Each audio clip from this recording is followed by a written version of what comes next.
Welcome to Hardeep Singh economics classes. आप सभी का बच्चों हरदीप सिंह इकोनॉमिक्स क्लासेस के अंदर स्वागत है।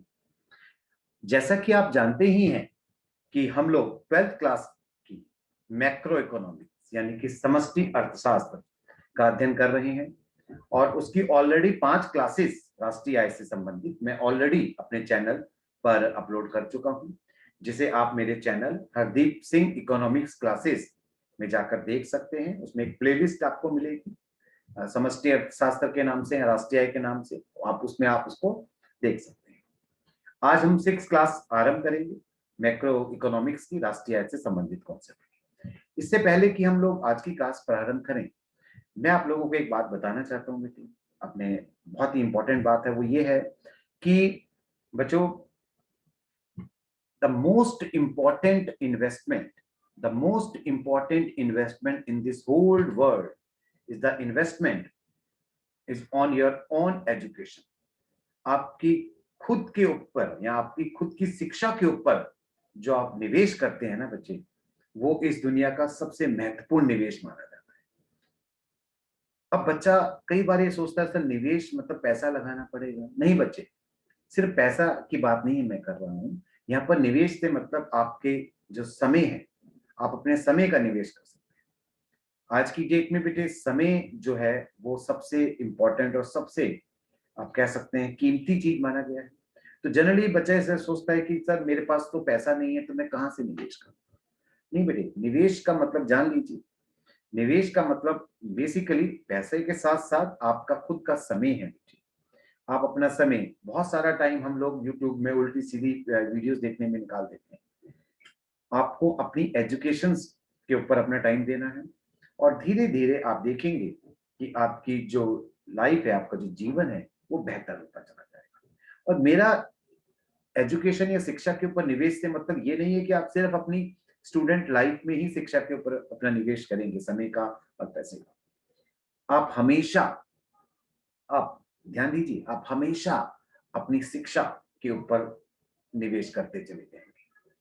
चाहे स्टूडेंट लाइफ हो या स्टूडेंट लाइफ के बाद आपका नॉर्मल लाइफ भी होगी, तो भी बच्चों ध्यान रखना बच्चों, जो इंसान अपनी शिक्षा के ऊपर लगातार निवेश करता चला जाता है, अपने समय को निवेश करता है, अपने पैसे को निवेश करता है, उसका जीवन हमेशा बेहतर होता चला जाता है और वो समाज के लिए भी एक बहुत ही बढ़िया आदर्श बन के निकलता है।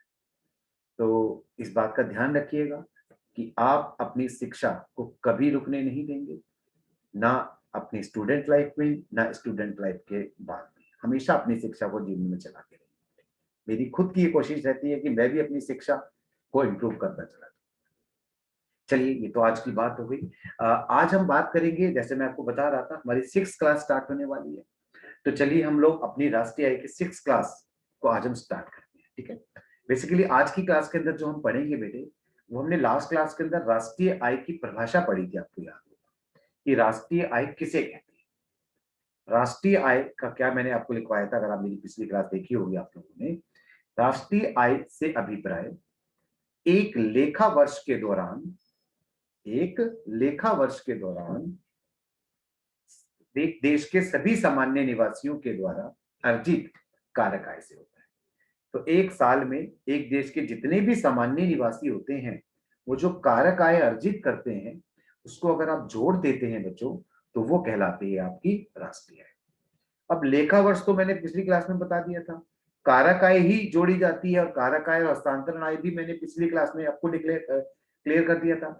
आज की क्लास के अंदर हम लोग कॉन्सेप्ट पढ़ेंगे बेसिकली कि ये सामान्य निवासी कौन होता है।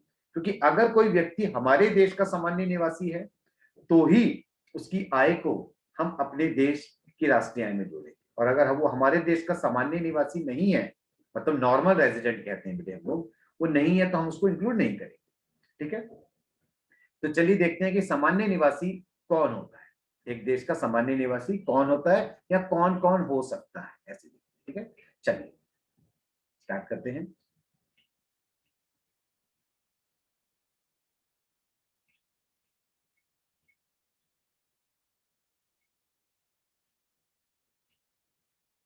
ओके, तो फर्स्ट पेज आपको नजर आ रहा होगा, welcome to Hardeep Singh economics classes, class number 6 है, राष्ट्रीय आय। तो जैसा कि मैं बता रहा था कि हम लोग आज सामान्य निवासी के बारे में पढ़ेंगे। और क्यों पढ़ेंगे मैंने अभी आपको बताया, क्योंकि सामान्य निवासी की ही आय को उस देश की राष्ट्रीय आय में जोड़ा जाता है, कारक आय। ठीक है, चलिए देखते हैं सामान्य निवासी की अवधारणा, कि सामान्य निवासी कौन होता है। अच्छा, लास्ट क्लास में कुछ बच्चों ने मुझे कमेंट्स और फोन करके भी बताया था कि सर सामान्य जो आप थोड़ा सा इंग्लिश वर्ड्स का भी यूज किया कीजिए। तो ठीक है, मैं आपको थोड़ा थोड़ा बता भी देता हूँ साथ में। बेटा, सामान्य निवासी को हम कहते हैं नॉर्मल, सामान्य निवासी को हम कहते हैं, एक थोड़ा सा, normal resident, normal resident of a country, of a country. एक कंट्री का नॉर्मल रेजिडेंट, नॉर्मल रेजिडेंट कहा जाता है बेटे सामान्य निवासी। तो क्या होता है सामान्य निवासी, चलिए हल्की सी डेफिनेशन से स्टार्ट करते हैं। देखिए, इससे अभिप्राय उस व्यक्ति से होता है जो सामान्यता एक देश में रहता है और उसके आर्थिक रुचि का केंद्र भी वही देश होता है। जैसे मैं हूं बेटे, मैं भारत में रहता हूं और मेरा जो आर्थिक रुचि का केंद्र है वो भी भारत ही है, तो मुझे भारत का सामान्य निवासी माना जाएगा और मेरी आय को भारत की राष्ट्रीय आय में जोड़ा जाएगा। नॉर्मल सी बात है। ठीक है, अब इस अगर पूरी लाइन में देखें तो ये चीज समझ में आती है कि एक बंदा जिस देश में रहता है भाई, वो देश का सामान्य निवासी कहलाता है। हल्का सा ये समझ में आ रहा है।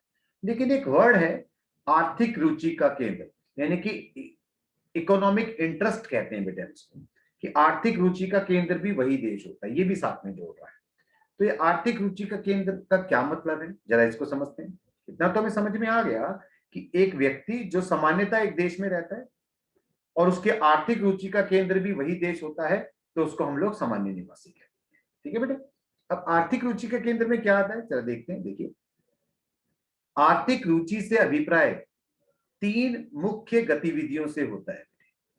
कौन कौन सी? उत्पादन, खर्च और निवेश। मतलब आर्थिक रुचि का मतलब, जैसे मैं हूं, मैं भारत में रहता हूं और मेरे आर्थिक रुचि का केंद्र भी भारत ही है। मतलब कि मैं उत्पादन यानी कि प्रोडक्शन जो है, इनकम जो है, मैं भारत में जनरेट करता हूं।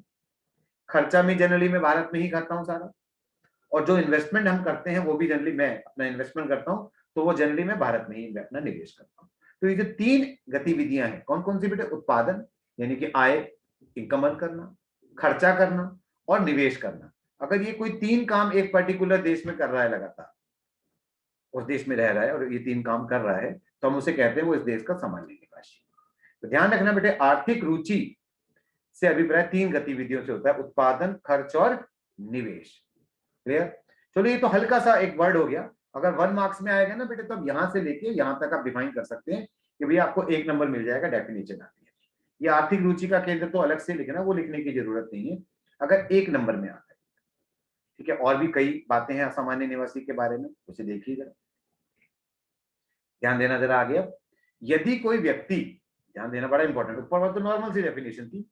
यदि कोई व्यक्ति 1 वर्ष या उससे अधिक समय के लिए, 1 वर्ष या उससे अधिक समय के लिए किसी अन्य देश में रहने लगता है। ठीक है, मतलब मान लीजिए आपने ग्रेजुएशन करी, पोस्ट ग्रेजुएशन करी और आपकी बहुत बढ़िया जॉब किसी अदर कंट्री में, ऑस्ट्रेलिया में लगी।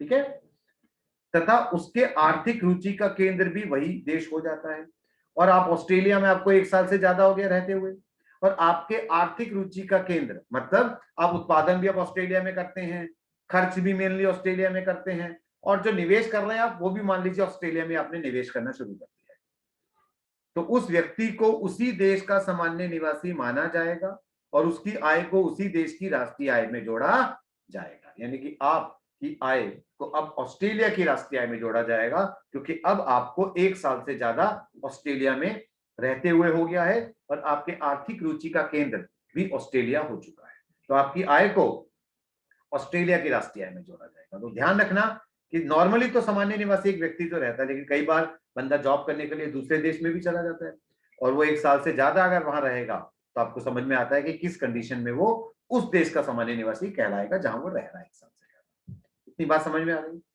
अब सामान्य निवासी से रिलेटेड बच्चों कुछ और बातें भी हैं, जरा वो भी देखते हैं। देखिए, सामान्य निवासी से संबंधित कुछ महत्वपूर्ण बातें, ध्यान देना बच्चे सभी लोग। सामान्य निवासी कोई व्यक्ति अथवा संस्था, ध्यान देना बच्चे, कोई व्यक्ति अथवा संस्था कोई भी हो सकता है। जैसे मैं, आप, हम व्यक्ति हैं, कोई नॉर्मल से इंडिविजुअल हैं, हम सामान्य निवासी हो सकते हैं। लेकिन कोई संस्था जैसे टाटा, रिलायंस, कोई संस्था भी तो सामान्य निवासी हो सकती है बेटे। जैसे देखिए, जैसे कोई व्यक्ति, कोई भी इंडिविजुअल, कोई भी XYZ की, कोई भी मिस्टर, मान लीजिए मिस्टर ए है, ये एक व्यक्ति है, ये किसी देश का सामान्य निवासी हो सकता है। अगर ये हमारे देश का व्यक्ति है तो ये हमारे देश का सामान्य निवासी होता है, और इसकी आय को हमारे देश यानी कि भारत की राष्ट्रीय आय में जोड़ा जाएगा। लेकिन बेटे कोई कंपनियां भी होती हैं, जैसे टाटा है, रिलायंस है, ये टाटा, रिलायंस, ये भी तो कंपनी है बेटे, इनका एक अलग अस्तित्व होता है, ये भी लाभ कमाती है। टाटा स्टील लिमिटेड ने लाभ कमाया, ये रिलायंस की कंपनी ने लाभ कमाया। अब ये कोई व्यक्ति तो है नहीं, तो इनकी आय को कहां जोड़ेंगे? इनकी आय को भी हम लोग उसी देश की राष्ट्रीय आय में जोड़ेंगे जिस देश की ये संस्थाएं सामान्य निवासी। तो समझ जाना बेटा, सामान्य निवासी कोई व्यक्ति भी हो सकता है और कोई संस्था, कोई ऑर्गेनाइजेशन भी हो सकता है, जैसे टाटा, रिलायंस, कोई। क्लियर? नेक्स्ट पॉइंट,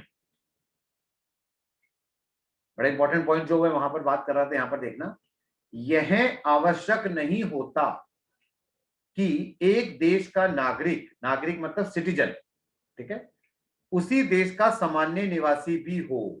बड़ी इंपॉर्टेंट बात बोल रहा है, ये नागरिक और सामान्य निवासी, ये बेटे कई बार दो अलग अलग बातें होती है, तो कई बार क्या अलग ही बातें होती हैं। नागरिक का मतलब होता है कि एक देश का सिटीजन है, उसको वहां के जो मौलिक अधिकार हैं, फंडामेंटल राइट्स हैं, वो उसको वहां मिल रहे हैं। जबकि सामान्य निवासी का जो कॉन्सेप्ट है ना बच्चे, ये इसलिए बनाया गया है ताकि ये देखा जा सके कि उसकी आय को किस देश की राष्ट्रीय आय में जोड़ा जाए। तो सामान्य निवासी तो प्योरली राष्ट्रीय आय के लिए बनाया गया है, जबकि नागरिक नॉर्मली एक अलग कॉन्सेप्ट है, बड़ा कॉन्सेप्ट है। तो ध्यान देना, फिर से पढ़ रहा हूं, यह आवश्यक नहीं होता कि एक देश का नागरिक उसी देश का सामान्य निवासी भी हो। ऐसा हो सकता है कि एक व्यक्ति नागरिक तो किसी एक देश का हो तथा सामान्य निवासी वह किसी अन्य देश का हो। ऐसा हो सकता है कि नागरिक वो कहीं और का है, सिटीजन कहीं और का है, और नॉर्मल रेजिडेंट वो कहीं और का है। हो सकता है, जैसे अभी मैंने आपका एग्जांपल दिया कि भैया आप ऑस्ट्रेलिया चले गए और 1 साल से ज्यादा आपको ऑस्ट्रेलिया में रहते हुए हो गया, और आपकी आर्थिक रुचि का केंद्र ऑस्ट्रेलिया हो गया, तो आप तो सामान्य निवासी ऑस्ट्रेलिया के बन गए। लेकिन आप नागरिक कहाँ के रहे? नागरिक आप भारत के रहे। आपके जो वोटिंग राइट्स हैं, आपके जो फंडामेंटल राइट्स हैं, वो भारत से ही बिलोंग करें। लेकिन आपकी आय को ऑस्ट्रेलिया की राष्ट्रीय आय में जोड़ा जाएगा क्योंकि आप सामान्य निवासी ऑस्ट्रेलिया के बन चुके हैं। जैसे एक बड़ा फेमस एग्जांपल मैं अगर आपको दूं फिल्म स्टार में, तो अक्षय कुमार, आप सभी परिचित होंगे अक्षय कुमार, सुपरस्टार हमारे। तो अक्षय कुमार जी जो हैं, वो बेटे सामान्य निवासी तो भारत के हैं, भारत में रहते हैं, भारत में काम करते हैं, टैक्स भी भारत गवर्नमेंट को देते हैं। लेकिन अगर आप उसका उनका सिटीजनशिप चेक करेंगे तो वो सिटीजन भारत के नहीं है, वो सिटीजन कनाडा के हैं। तो नागरिक वो कनाडा के हैं अक्षय कुमार, लेकिन वो सामान्य निवासी भारत के, तो उनकी आय को भारत की राष्ट्रीय आय में जोड़ा जाए।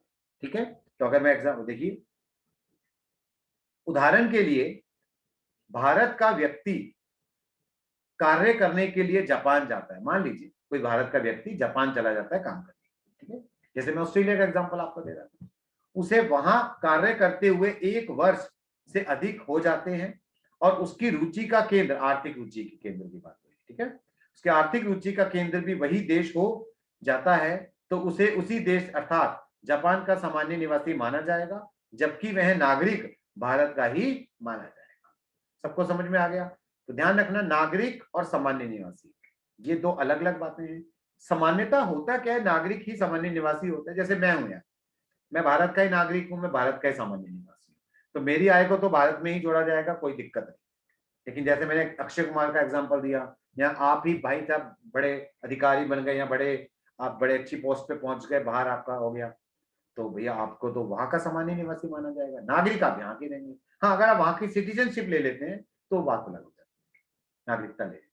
ठीक है, चलिए और बातें देखते हैं सामान्य निवासी के बारे में। चलिए जी, देखिए अंतरराष्ट्रीय संस्थाएं, बेटे अभी मैंने आप लोगों को बताया था कि जो संस्थाएं होती हैं, ऑर्गेनाइजेशंस होती हैं, टाटा, रिलायंस वगैरह, वो भी किसी ना किसी देश की सामान्य निवासी होती है। लेकिन बेटे कुछ अंतरराष्ट्रीय संस्थाएं होती हैं, जैसे विश्व स्वास्थ्य संगठन डब्ल्यूएचओ। डब्ल्यूएचओ तो आजकल वैसे बड़ा फेमस है, 1 डेढ़ 2 साल से। वर्ल्ड हेल्थ ऑर्गेनाइजेशन, ये अंतरराष्ट्रीय संस्था है, ये किसी एक देश के लिए काम नहीं करती है, पूरे वर्ल्ड के लिए काम करती है। ठीक है, विश्व बैंक, वर्ल्ड बैंक हो गया। इसी तरह का बेटे एक आपका आईएमएफ होता है, इंटरनेशनल मॉनेटरी फंड कहते हैं उसको।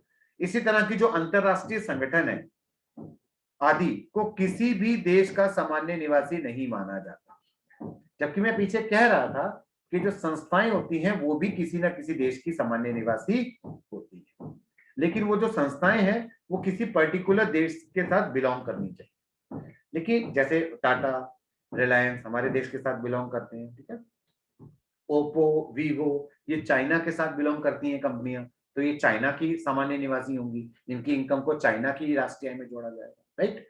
लेकिन बेटे कुछ संस्थाएं जो मैं नाम ले रहा हूं, अंतरराष्ट्रीय संस्थाएं जो कि पूरे विश्व के लिए एक साथ काम करती हैं, पूरे विश्व में शांति बनाए रखने के लिए, पूरे विश्व के अंदर स्वास्थ्य सुविधाएं प्रदान करने के लिए एक साथ काम करती हैं, जो भी संस्थाएं पूरे विश्व में, उन्हें अंतरराष्ट्रीय संस्थाएं कहते हैं। और इन संस्थाओं को किसी भी देश का सामान्य निवासी नहीं माना जाता। क्यों नहीं माना जाता? क्योंकि बेटे इन संस्थाओं को ना किसी भी एक देश के साथ कोई इनका आर्थिक रुचि का केंद्र जुड़ता नहीं है। इनको जो पैसा आता है, डोनेशन वगैरह आती है, वो पूरे विश्व से, सब देशों से आती है। ये सभी देशों के लिए काम करते हैं सामान्य रूप से, तो ये किसी भी एक देश के लिए झुकाव नहीं है इनका। तो इसलिए इन संस्थाओं को, अंतरराष्ट्रीय संस्थाओं को किसी भी देश का सामान्य निवासी नहीं माना जाता। समझ में आ गया सबको?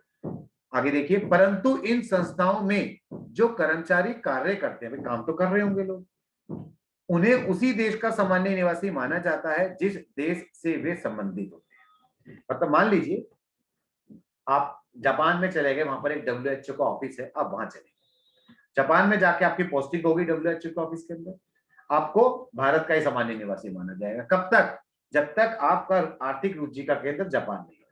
हाँ, अगर आपके आर्थिक रुचि का केंद्र जापान हो गया तो आपको जापान का मान लिया जाएगा। तो इन अंतरराष्ट्रीय संस्थाओं में कर्मचारियों की एक अपनी अलग पहचान होती है, उन्हें उसी देश का सामान्य निवासी माना जाता रहेगा बच्चों, जिस देश के साथ वे संबंधित होते हैं।